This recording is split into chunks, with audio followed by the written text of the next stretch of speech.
اللہ ہی اللہ کیا کرو، دکھ نہ کسی کو۔ السلام علیکم ورحمۃ اللہ وبرکاتہ۔ اعوذ باللہ من الشیطان الرجیم، بسم اللہ الرحمن الرحیم۔ اسلام ان آور لائف، یہ ایک اسلامی یوٹیوب چینل ہے جس پہ مفتی سجاد حسین قادری صاحب روزانہ درس قرآن پاک ترجمہ اور تفسیر بیان فرماتے ہیں۔ اس چینل کی ویڈیو کو لائک، چینل کو سبسکرائب اور بیل آئیکن کو پریس کر کے اور ویڈیوز کو دیکھ کے آپ اپنی دنیا اور آخرت کو سنوار سکتے ہیں۔ یا ایھا الذین آمنوا لا تسألوا عن اشیاء ان تبد لکم تسؤکم وان تسألوا عنها حین ینزل القرآن تبد لکم عفا اللہ عنها واللہ غفور حلیم قد سألها قوم من قبلکم ثم اصبحوا بها کافرین۔ ان دو آیتوں کے اندر اللہ تبارک و تعالی نے جو خام خواہ کے سوال کیے جاتے ہیں ان سے منع فرمایا ہے۔ یعنی اللہ تعالیٰ نے ارشاد فرمایا کہ میرے محبوب سے وہ سوال پوچھا کرو جس سوال کا تمہیں فائدہ ہو۔ تو ویسے ہی ایویں بیٹھے بیٹھے سوال بنا لینا اور سوال پوچھنا شروع کر دینا، ہاں جی پھر اس بارے میں آپ کیا کہتے ہیں جی۔ بعض بندہ جو ہے وہ چیک کرنے کے لیے کوشش کر رہا ہوتا ہے کہ دیکھے جواب آتا ہے کہ نہیں آتا ہے، پھر آپ جانتے ہیں تو پھر آپ یہ بتائیں یہ کیسے ہوا، پھر اگر آپ کو پتہ تو پھر یہ بتائیں یہ کیسے ہوا ہے۔ تو ان چیزوں سے اللہ تبارک و تعالیٰ نے منع فرمایا ہے، ٹھیک ہے۔ تو علماء سے سوال کرتے ہوئے انسان کو خاص کر سوچنا چاہیے کہ میں کون سا سوال کر رہا ہوں، کیا اس سوال کا مجھے کوئی فائدہ بھی ہے یا نہیں ہے، ٹھیک ہے جی۔ ہمارے ہاں وہ سوال پوچھے جاتے ہیں جن سوالوں کا ہم سے نہ ہمیں پوچھا جانا ہے، نہ ان سوالوں کے بارے میں اللہ اور اللہ کے رسول نے ہم سے کوئی مطالبہ فرمایا ہے۔ ہاں جو چیز ضرورت ہے اس کے متعلق سوال کرنا چاہیے، باقی اس کے بڑھ کر جو ہے وہ بندے کو سوال کرنے کی ضرورت نہیں ہے۔ اب دیکھیں اللہ تعالیٰ نے ارشاد فرمایا یا ایھا الذین آمنوا، فرمایا اے ایمان والو، لا تسألوا عن اشیاء، فرمایا کہ ایسی باتیں نہ پوچھا کرو ان تبد لکم تسؤکم، اگر تمہارے لیے ظاہر کر دی گئی تو پھر تمہیں اچھا نہیں لگے گا، ٹھیک ہے، پھر تمہیں اچھا، تسؤکم کا مطلب تمہیں برا لگے گا۔ مطلب یہ ہے کہ آقا علیہ الصلوۃ والسلام سے ایک بار ایسے ہی سوال پوچھے گئے، تو طبیعت مبارکہ پر جب ملال آیا نا تو حضور علیہ الصلوۃ والسلام ممبر پہ جلوہ افروز ہوئے اور حضور نے جلال میں فرمایا سلونی اما شئتم، اور بار بار فرمایا جو چاہو مجھ سے پوچھ لو، جو چاہو مجھ سے پوچھ لو، جلال کے اندر ہی فرما دیا۔ جب یہ فرمایا نا کہ پوچھو جو کچھ مجھ سے پوچھنا ہے، تو ایک صحابی رسول حضرت عبداللہ بن حذافہ کھڑے ہو گئے، کہنے لگے یا رسول اللہ میرا باپ کون ہے؟ اب یہ اتنا خطرناک سوال تھا کہ کوئی سوچ بھی نہیں سکتا اس بارے میں۔ تو اب مطلب کیا نکلا، جب انہوں نے کہا نا کہ جی حضور میرا باپ کون ہے، تو حضور نے ارشاد فرمایا ابو کا حذافۃ، فرمایا تیرے باپ کا نام حذافہ ہے۔ یہ بخاری پاک کے اندر حدیث پاک بھی ہے، ٹھیک ہے جی۔ ایک اور شخص کھڑا ہو گیا، اس نے بھی یہی سوال کر دیا، اس نے کہا یا رسول اللہ میرا باپ کون ہے؟ حضور نے ارشاد فرمایا مولا ابن شیبہ تھا۔ حضور نے فرمایا جو شیبہ کا جو غلام ہے نا وہ تیرا باپ ہے۔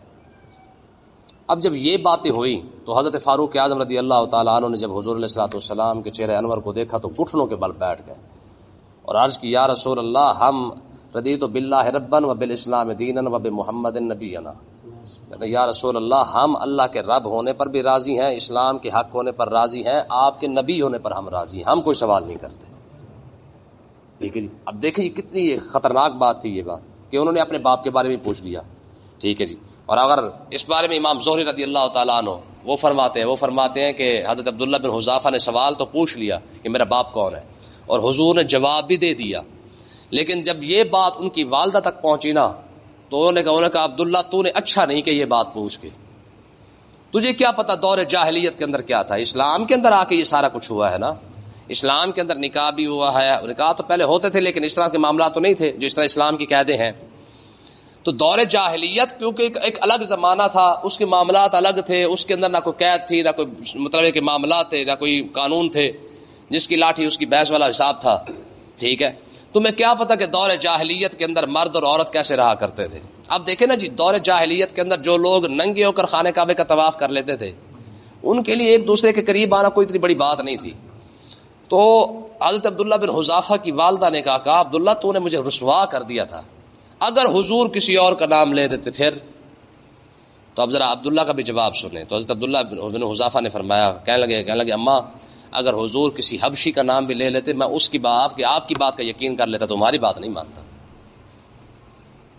اگر حضور کسی اور کا نام لے لیتے میں اس کی بات مان لیتا، میں آپ کی بات مان لیتا، لیکن تمہاری بات نہ مانتا. اب دیکھیں یہاں سے ایک اور مسئلہ بھی ثابت ہو گیا. یہ حالانکہ یہ حدیث بخاری کے اندر ہے. باپ کی پشت کے اندر اولاد ہوتی ہے، ایسی ہے نا. یہ تمہاری مشہور مثال ہے کہ رزق جو ہے وہ اللہ تعالیٰ نے عورت کے یہاں رکھا ہے اور اولاد جو ہے وہ مرد کے پشت کے اندر رکھی ہے یا مرد کے ماتھے پہ رکھی ہے. اب ذرا مسئلے کو سمجھے کہ اللہ تعالیٰ نے اپنے محبوب علیہ الصلوۃ والسلام کو علم کتنا عطا فرمایا ہے. تو اب ذرا اس مسئلے کی طرف دیکھیں تو مسئلہ یہ ہے کہ انسان اگر قطرے کی صورت میں کسی کی پشت کے اندر کھڑا ہو، اب یہ کون جانتا ہے کہ یار کس کی پشت میں کون کھڑا ہوا ہے؟ لیکن اللہ نے اپنے محبوب علیہ الصلوۃ والسلام کو علم ہی اتنا عطا فرمایا ہے کہ حضور یہ بھی جانتے ہیں کہ کون سا بندہ کس کی پشت کے اندر کھڑا ہوا تھا. علم غیب کی بات کی جاتی ہے نا. اب دیکھیں اس سے بڑی بات شواہد النبوہ کے اندر امام جامی رحمۃ اللہ علیہ لکھا، حالانکہ یہ ایک پشت ہے، یعنی اس کا مطلب یہ ہے کہ اللہ تعالیٰ نے اپنے محبوب کو اتنا علم عطا فرمایا ہے کہ اگر کوئی قطرے کی صورت کے اندر کسی کی پشت کے اندر کسی کی پیٹھ کے اندر کھڑا ہوا ہے تو حضور اس کو بھی جانتے ہیں. ٹھیک ہے. پھر اگلی بات دیکھیں شواہد النبوہ کے اندر امام جامی رحمۃ اللہ نے ایک بڑی بات لکھی ہے. آپ فرماتے ہیں کہ آقا علیہ السلام نے حضرت جابر بن عبداللہ کو فرمایا، یا عبداللہ بن جابر کو فرمایا عبداللہ حضرت جابر بن عبداللہ ہے یا عبداللہ بن جابر ہے، یعنی باپ سے یا بیٹے سے، دونوں میں سے کسی ایک کو فرمایا. غالباً حضرت جابر تھے. حضرت جابر کو فرمایا جابر یہ میرا بیٹا حسین ہے نا، یہ بڑا ہوگا شادی کرے گا، اللہ تعالیٰ اسے ایک بیٹا دے گا. ٹھیک ہے. اس کا نام ہوگا محمد، اس کا نام ہوگا علی. علی سے ایک بیٹا پیدا ہوگا، علی بڑا ہوگا، علی شادی کرے گا، اس سے ایک بیٹا پیدا ہوگا، اس کا نام ہوگا محمد. جب تیری اس سے ملاقات ہو تو اسے میرا سلام ضرور عطا فرمانا. ذرا مسئلے کو سمجھے. اب امام حسین رضی اللہ تعالیٰ عنہ بڑے ہوئے، امام حسین نے نکاح کیا، امام حسین کے نکاح کے بعد حضرت امام زین العابدین پیدا ہوئے. ٹھیک ہے جی. امام زین العابدین پھر بڑے ہوئے، پھر امام زین العابدین کے نکاح کے بعد امام محمد باقر پیدا ہوئے. ٹھیک ہے. اب مسئلے کو سمجھیں ذرا. حضور علیہ السلام نے حضرت جابر کو فرمایا جابر جب تیری ملاقات ہو نا اس محمد سے، یعنی حسین بڑا ہوگا شادی کرے گا، اس سے علی پیدا ہوگا، علی بڑا ہو کے شادی کرے گا، اس سے محمد پیدا ہوگا، تیری اس سے ملاقات ہوگی، میرا مجھے سلام عطا فرمانا. اب یہاں پہ دو مسئلے ہیں. ایک تو حضور علیہ الصلوۃ والسلام نے یہ ارشاد فرما دیا کہ امام حسین کی پشت کے اندر علی کھڑے ہوئے ہیں، علی بڑے ہو کر شادی کریں گے، اس کی پشت کے اندر امام محمد باقر کھڑے ہوئے ہیں. حضرت جابر فرماتے وقت گزرتا گیا، ایک دن بیٹھے ہوئے تھے تو اچانک ایک بچہ سامنے آیا. تو جس طرح عادت ہوتی ہے تربیت کی، تو بچے نے سلام کیا، السلام علیکم بابا. آپ نے فرمایا وعلیکم السلام. تو آپ بوڑھے ہو چکے تھے، بہت زیادہ بوڑھے ہو چکے تھے، حتیٰ کہ پلکیں بھی اٹھا کر جو ہے وہ دیکھا کرتے تھے. یعنی آپ کے پلکیں اتنے لٹک آئی تھیں کہ ان کو بھی اٹھا کر دیکھا کرتے تھے. یہ اپنے بھویں وغیرہ ہوتے ہیں. تو آپ نے پوچھ لیا ہاں بھی تو کون ہے، کیا نام ہے تیرا؟ تو اس نے اپنا تعارف کروایا امام محمد باقر نے. کہا جی انا محمد ابن علی بن حسین بن علی بن ابی طالب. ٹھیک ہے. میں محمد بن علی بن حسین بن علی بن ابی طالب ہوں.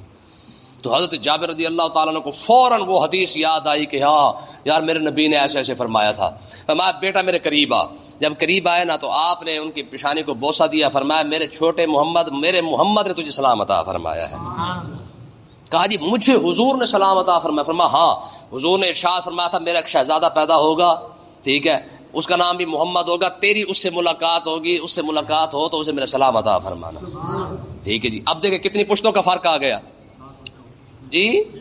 ہاں اس سے آگے چل کے دیکھیں بخاری اور مسلم دونوں کے اندر حدیث پاک موجود ہے، متفقن حدیث ہے. حضور علیہ السلام نے ارشاد فرمایا جب دجال کی خبر پھیل جائے گی نا کہ دجال آ چکا ہے، حضور نے ارشاد فرمایا کچھ لوگ گھوڑوں پر سوار ہو جائیں گے، ان گھوڑوں پر بیٹھ کر وہ اس کے پتہ لینے کے لیے جائیں گے کہ آیا دجال آ چکا ہے یا نہیں آیا، اس کی خبر سچی ہے یا جھوٹی ہے.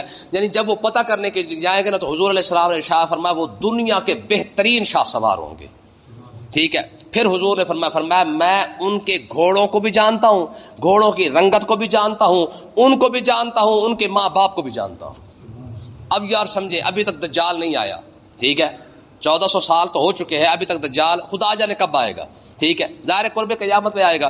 تو اب کتنی نسلیں گزر چکی ہیں. حضور علیہ السلام نے ارشاد فرمایا میں ان کو بھی جانتا ہوں جن گھوڑوں پر بیٹھ کے جائیں گے، ان گھوڑوں کی رنگت کو بھی جانتا ہوں. اب ذرا پھر اسی تحقیق کو اٹھائے کہ قطرے کے اندر جو قطرہ کھڑا ہوا ہے، ٹھیک ہے، یعنی امام حسین کی پشت میں علی کھڑے تھے، قطرے کی صورت میں کھڑے تھے نا، پھر امام حسین کی پشت کے اندر علی قطرے کی صورت میں، علی قطرے کی صورت کے اندر جو اس قطرے کے اندر جو قطرہ کھڑا ہوا ہے وہ امام محمد باقر کا ہے، ٹھیک ہے. اب کتنی پشتیں بنتی ہیں اب تک کے لیے. حضور علیہ السلام نے فرمایا جب دجال آئے گا جو بندے پتہ کرنے کے لیے جائیں گے، اب وہ جتنی پشتوں کے اندر کھڑے ہوئے ہیں حضور ساری پشتوں کو جانتے ہیں کہ نہیں. کتنا بڑا علم غیب ہے یار، ٹھیک ہے. پھر اگلے دیکھیں یہاں پہ مسئلہ کیا ہے. اختلاف ہونا کوئی بڑی بات نہیں ہوتی ہے. ہمارے ہاں اختلاف جو ہے وہ بغض اور حسد کی طرف آ جاتا ہے. دیوبندی اور بریلوی حضرات کا، اہل حدیث حضرات کا اس میں اختلاف ہے. وہ کہتے ہیں اختلاف کتنا ہے، آپ کئیوں سے پوچھ کے دیکھ لیں علم غیب پر اہل حدیث دیوبندی اور بریلوی کا آپس میں اختلاف کیا ہے. آپ یقین کریں آپ کو بتا ہی نہیں سکیں گے کہ اختلاف ہے کس چیز کا. دیوبندی اور وہابی حضرات یعنی اہل حدیث حضرات کہتے ہیں کہ اللہ تعالیٰ اپنے محبوب کو جتنی ضرورت ہوتی ہے اتنا علم عطا فرما دیتا ہے، بعد میں نہیں ہوتا. ہم کہتے ہیں بھی اللہ تعالیٰ علم جو ہے نا رب کی نعمت ہے، اور رب کی نعمت جو ہے نا جب مل جاتی ہے تو رب اپنی دی ہوئی نعمت واپس نہیں لیتا ہے. اگر اسی بات کو ہی مان لیا جائے، چلو تمہاری بات کو بڑا کر لیتے ہیں کہ یار حضور علیہ السلام کو اللہ تعالیٰ نے تھوڑا علم عطا فرمایا ہے، تو بھائی جب حضور کو علم عطا فرما دیا گیا ہے تو بریلوی علماء یہ کہتے ہیں، ان کا عقیدہ یہ ہے، ہمارا عقیدہ یہ ہے کہ اللہ تعالیٰ نے ایک بار جتنا علم عطا فرمانا تھا اپنے محبوب کو یک بار کی عطا فرما دیا ہے، ٹھیک ہے نا. یہ کہتے ہیں جی تھوڑا تھوڑا جتنی ضرورت ہوتی اتنا عطا فرما دیا جاتا ہے، لیکن بات تو پھر بھی وہی آ جاتی ہے. آپ قرآن مجید پڑھ کے دیکھیں، فرمایا وما هو علی الغیب بدنین، فرمایا وہ غیب بتانے میں بخیل نہیں ہے. اب اس کی قرآن کی تفسیر کی جاتی ہے. اب وہ سے مراد کون ہے؟ وہ غیب بتانے میں بخیل نہیں. بریلوی کہتے ہیں کہ وہ سے مراد نبی کی ذات ہے، یعنی نبی علیہ الصلوۃ والسلام غیب بتانے میں بخیل نہیں. دیوبندی اور اہل حدیث حضرات کہتے ہیں جی وہ غیب بتانے میں بخیل نہیں ہے، اس سے مراد یہ ہے خدا کی ذات، یعنی خدا غیب بتانے میں بخیل نہیں. ہم کہتے ہیں چلو ہماری روایت کو چھوڑ دیتے ہیں، یعنی ہم جو تفسیر کر رہے ہیں قرآن کی اس تفسیر کو رہنے دیتے ہیں، تمہاری تفسیر اٹھا لیتے ہیں. جو تفسیر تم دیوبندی اور بریلوی حضرات اپنا اہل حدیث حضرات کر رہے ہیں وہ کہتے ہیں جی خدا غیب بتانے میں بخیل نہیں. ہم نے کہا چلو اسی تفسیر کو اٹھا لے تو پھر بھی نبی کا علم غیب تو ثابت ہو ہی گیا، کیونکہ خدا اگر علم غیب سب سے پہلے دے گا تو سب سے پہلے تو ظاہر اپنے محبوب کو ہی عطا فرمائے گا. نبی کا علم غیب تو پھر بھی ثابت ہو گیا، ٹھیک ہے جی. اور دوسری بات اسی آیت سے حضور علیہ الصلوۃ والسلام کا اختیار اور حضور کا علم دونوں ثابت ہوتے ہیں. حضور نے فرمایا سلونی اما شئتم، جو چاہو مجھ سے پوچھو، ٹھیک ہے نا جی. اب اس کے اندر کوئی قید نہیں رکھی گی بھی کیا مجھ سے پوچھنا کیا نہیں پوچھنا. اچھا یہاں پہ ایک اور چھوٹا سا اختلاف میں آپ کو بتاتا جاؤں. اہل حدیث اور دیوبندی حضرات کہتے ہیں حضور علیہ السلام نے ارشاد فرمایا، ایک حدیث پاک ہے، حضور نے فرمایا اللہ یعطی و انما انا قاسم، اللہ دیتا ہے میں تقسیم کرتا ہوں. دیوبندی اور اہل حدیث حضرات کہتے ہیں اس سے مراد ہے علم، یعنی حضور نے فرمایا اللہ مجھے علم دیتا ہے میں علم تقسیم کرتا ہوں. ہم نے کہا یار بات یہ ہے، حضور نے فرمایا سلونی اما شئتم، جو چاہو مجھ سے پوچھ لو. اگر حضور نے علم ہی سب کو دینا ہے تب بھی بات اسی کو مان لے تو علم کی بات آ جائے تو جس کو اللہ تعالیٰ علم عطا فرما دیتا ہے اسے تو سب کچھ ویسے عطا فرما دیتا ہے، ٹھیک ہے نا جی. تو اب یہاں پہ حضور نے فرمایا جو چاہو مجھ سے پوچھو، اس جو کے اندر جو چاہو کے اندر سب کچھ آ جاتا ہے، علم کی تو بات ہو ہی نہیں رہی ہے، ٹھیک ہے نا. تو اللہ تبارک و تعالیٰ نے ارشاد فرمایا ایمان والو ایسی چیزوں کے بارے میں نہ پوچھا کرو اگر تمہیں بتا دیا جائے تو تمہیں اچھا نہیں لگے گا، یعنی خام خواہ فضول سوال نہ کیا کریں. اس بارے میں امام اعمش رضی اللہ تعالیٰ نے ایک بزرگ گزرے ہیں، جب ان سے کوئی ایسے ویسے سوال پوچھتے نا فضول قسم کے، وہ بڑے خوبصورت جواب دیتے تھے. ایک بندے نے ان سے پوچھ لیا، کہتے جی اگر حرم کے اندر بندہ کھڑا ہو، یہ لطیفے بھی سمجھ لے، ٹھیک ہے، حرم کے اندر اگر بندہ موجود ہو اور بندہ خارش کرنا چاہے تو بندہ کتنی کرے؟ آپ نے فرمایا تب تک کرے جب تک ہڈی نہ نکل آئے. بھائی کڈی رکھ بھی شاباش بھائی اللہ کے بندے خارش ہی کرنی ہے تو تھوڑی سی جتنی تو نے کرنی ہے کر لے، بس بات ختم. آپ فرماتے میاں تب تک خارش کرو جب تک ہڈی نہ نکل آئے. ہوں کی کرے گا؟ تو ایسے بندوں کو پھر ایسے جواب دیا جاتا ہے، ٹھیک ہے. فضول سوال ہوگا تو پھر جواب بھی تو ایسے ہی ملے گا نا. ایک اور بندے نے آپ سے پوچھ لیا, کہتا ہے جی داڑھی کا خلال جو ہے وہ کتنا کرنا چاہیے؟ آپ نے فرمایا رات کو نا ٹب کے اندر پانی بھر کے داڑھی کو ادھر رکھ دینا چاہیے, صبح اٹھا کے پھر لگا لینی چاہیے. سمجھ آئی؟ امام اعظم ابو حنیفہ رضی اللہ تعالیٰ عنہ سے ایک بندے نے مسئلہ پوچھا, کہہ لگا جی حضور اگر میں نہر کے اندر نہاؤں اور کپڑے میں نے رکھے ہوں کنارے پر, اب مجھے سمجھ نہیں آتی کہ میں کعبہ شریف کی طرف منہ کروں یا کعبہ شریف کی طرف پیٹ کروں. آپ نے فرمایا کپڑوں کی طرف کر, کہ تو ڈبکی لگایا اگلا کو کپڑے لے کے چلا جائے. ٹھیک ہے نا جی. تو یہ بے وقوفانہ سوال ہوتے ہیں جس سے بندہ خود ہی پھنس جاتا ہے. ٹھیک ہے نا جی. ایک بندے نے حضرت آدم علیہ السلام کے بارے میں کہہ دیا کہ جی آدم علیہ السلام اگر دانا نہ کھاتے, یا وہ جو درخت تھا جو بھی تھا اس کی وضاحت تو نہیں کی گئی حدیث پاک کے اندر, اگر وہ درخت سے کچھ نہ کھاتے تو ہم یہاں پہ نہ آتے. تو بزرگوں نے فرمایا بات یہ ہے کہ اگر آدم علیہ السلام وہاں رہ جاتے تو تیرے جیسے خبیث بھی تو جنت میں رہ جاتے نا. تجھے زمین پہ لا کے تجھے جہنم کے اندر بھی تو ڈالنا ہے نا, پھر تجھ جیسے بندے بھی ساتھ جنت کے اندر رہ جاتے. تو بابا آدم نے جو دانا کھایا ہے یا وہ درخت جو کچھ بھی کھایا تھا وہ صرف اور صرف اس لیے کھایا تھا کہ زمین پہ تشریف لانے کے بعد تجھ جیسے دفع ہو جائیں گے, پھر بابا آدم علیہ السلام پھر جنت میں چلے جائیں گے. ٹھیک ہے نا جی.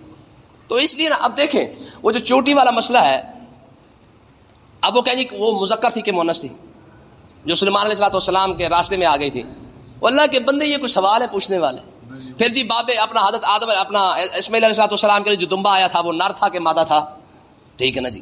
بے وقوف تم نے کرنا کیا؟ ایک بندے نے ایک عالم سے سوال پوچھا, کہتا جی موسیٰ علیہ السلام کی نانی کا نام کیا ہے؟ بھائی تو نے کیا کرنا ہے بھائی اسے؟